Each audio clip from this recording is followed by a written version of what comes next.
I think for a lot of our audience and for us, you are sort of it came to our lives fully formed, pre-existing science communicator.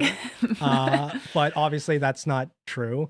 So what was sort of like your science journey growing up and how, you motherfucker, you absolute motherfucker. Are you fucking kidding me? No, fuck you. No, you This.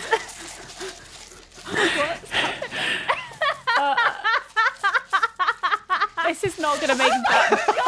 Oh my god, it's happening. This is not going to make that much sense to the people listening to this podcast. For the people listening at home, I just pulled oh my up. god, Tom is still going.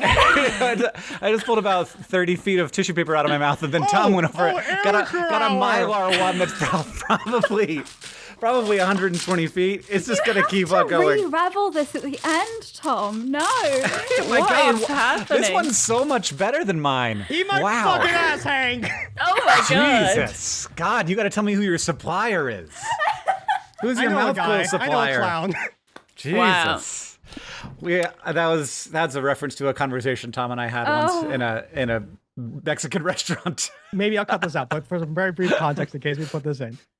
I had a conversation with Hank where I told him this story about when I was in college, I learned what a mouth coil was. And it's that Just the thing It's that we when just did. clowns can pull out a bunch of things from their Okay. mouth.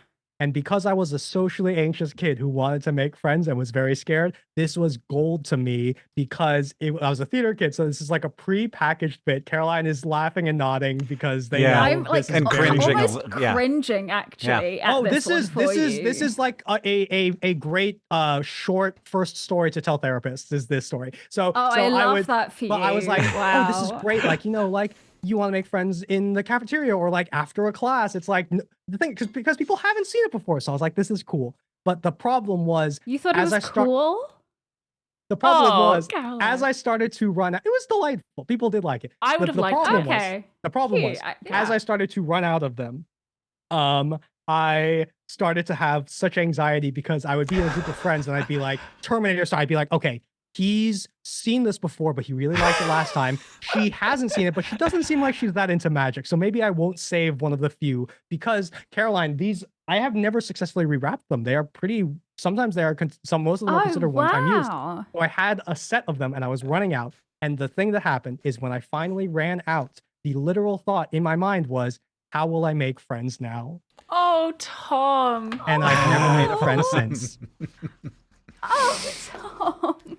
What the fuck is happening? But yeah, I told Hank that story and he thought he would. That was another question I was going to ask is you famously said on Threads, I don't have the exact quote, but it was something like, thanks to Tom, there is a joke now that is why I will finish the special and it will be in service of this joke. I worked it into my show as a weird symptom of chemo, is that now I can do this. And then I Which is much That's funnier. good. That's great. Yeah. Did that joke make the special? It didn't make the special. It didn't? I'm so Wow. sorry. Oh, that's quite all right. I did it on stage many times, and I will say that it confused people a lot. Yes. Nice. That is my favorite kind of comedy. And to be fair, Yeah. Hank, that was the moral of my story too. But I think when they were looking at how do we make these 90 minutes into 60, they were like, well, this bit is very long. Well, you know what, Hank? This is the classic crash course model where these lessons aren't for the test; it's for your life. This benefit of having a mouth coil is something that will benefit your entire life. And so, if it didn't make the special, I'm glad we could air it out here. Anyway, Hank, how was your science growing up? How did you become a